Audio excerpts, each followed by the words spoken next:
ರಾಮಚಂದ್ರ ಭಾಳ ದಿನಗಳಿಂದ ಮಾರಮ್ಮ ದೇವಿ ಮತ್ತು ಕಾಳಮ್ಮ ದೇವಿಯ ಜೀರ್ಣೋದ್ಧಾರ ಕಾರ್ಯಕ್ರಮಕ್ಕೆ ಈ ಭಾಗದ ಮುಖಂಡರುಗಳು ರಾಮಚಂದ್ರರವರು, ಜಿಲ್ಲಾಧ್ಯಕ್ಷರು ರಮೇಶ್ ಅಣ್ಣ ಅವರು, ನಾಗೇಶ್ರವರು ಭಾಳ ಜನ ಕರೆದಿದ್ರು, ಬರಲೇಬೇಕು ಅಂತಕ್ಕಂಥ ಪ್ರೀತಿಪೂರ್ವಕ ಭಾವನೆಯಿಂದ ಹಾಗಾಗಿ ಬಂದಿದ್ದೇನೆ ಅಷ್ಟೇ. ಸರ್, ಮತ್ತೊಂದು ಕಡೆ MDCC ಬ್ಯಾಂಕ್ 12 ಸ್ಥಾನಗಳಲ್ಲಿ 9 ಸ್ಥಾನವನ್ನು ಈಗ ನೋಡಿ ಅಣ್ಣ, ಚುನಾವಣೆಗಳಲ್ಲಿ ಏಳು ಬೀಳುವಂತಕ್ಕಂಥದ್ದು ಸರ್ವೇ ಸಾಮಾನ್ಯ ಸಹಜ.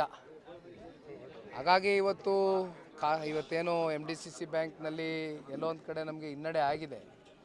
ಮುಂದಿನ ದಿನಗಳಲ್ಲಿ ಇವೆಲ್ಲವೂ ಕೂಡ ಸರಿಪಡಿಸ್ಕೊಂಡು ಯಾವ ರೀತಿ ಎಲ್ಲ ಒಗ್ಗಟ್ಟಿನಿಂದ ಕೆಲಸ ಮಾಡಬೇಕು ಜಿಲ್ಲೆ ನಾಯಕರು ಅಂತಕ್ಕಂಥ ವಿಚಾರಕ್ಕೆ ಹಿನ್ನೆಲೆಯಲ್ಲಿ ಸನ್ಮಾನ್ಯ ಕುಮಾರಣ್ಣ ಅವರು ಈಗ ಮೀಟಿಂಗ್ ಕರೆದಿದ್ದಾರೆ.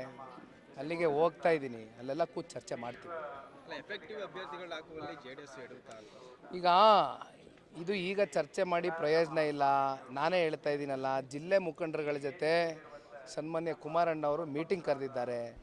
ಅಲ್ಲಿ ಕೂತು ಚರ್ಚೆ ಮಾಡ್ತೇವೆ. ಒಂದಷ್ಟು ಪಕ್ಷದ ಚೌಕಟ್ಟಿನಲ್ಲಿ ಒಳಗಡೆ ಒಂದಷ್ಟು ಯೂನಿಟಿ ಬರ್ತಕ್ಕಂಥ ನಿಟ್ಟಿನಲ್ಲಿ ಚರ್ಚೆಗಳಾಗಬೇಕಾಗ್ತದೆ. ಅದನ್ನು ಚರ್ಚೆ ಮಾಡ್ತೇವೆ. ಬನ್ನಿ ಬಸ್, ಯಾಕೆ ತಿರ್ಚಿ ಅದೇ ಕೇಳ್ತೇನೆ. ನಡಿ ಬಸ್ ಆಯ್ತು, ಏನು ತೊಂದರೆ ಇಲ್ಲ. ಈ ಕುಮಾರಣ್ಣನಿಗೆ 3 ಲಕ್ಷ ಲೀಡಲ್ಲಿ ಗೆಲ್ಸಿಲ್ವೇ ಮಂಡ್ಯ ಜಿಲ್ಲೆ ಜನ? ಅವಾಗ ನಾವೇನಾದ್ರು ಪ್ರಶ್ನೆ ಮಾಡೋದು? ಇರ್ತವೆ ಚುನಾವಣೆಗಳಲ್ಲಿ, ಏಳು ಬೀಳು ಇರ್ತವೆ. ಏನು ತಲೆ ಕೆಡಿಸ್ಕೊಳ್ತಕ್ಕಂಥದ್ದು ಬೇಡ. ದೇವೇಗೌಡರ ಕುಟುಂಬ ಇಂಥ ಚುನಾವಣೆಗಳು ಸಾಕಷ್ಟು ನೋಡಿದೆ.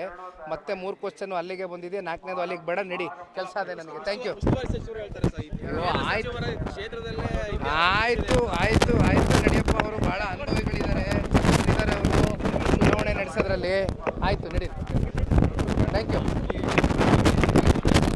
ಇನ್ನಷ್ಟು ಹೆಚ್ಚಿನ ಮಾಹಿತಿಗಾಗಿ ಫಾಲೋ ಮಾಡಿ ಬ್ರಿಗೇಡ್ ನ್ಯೂಸ್ ಕನ್ನಡ.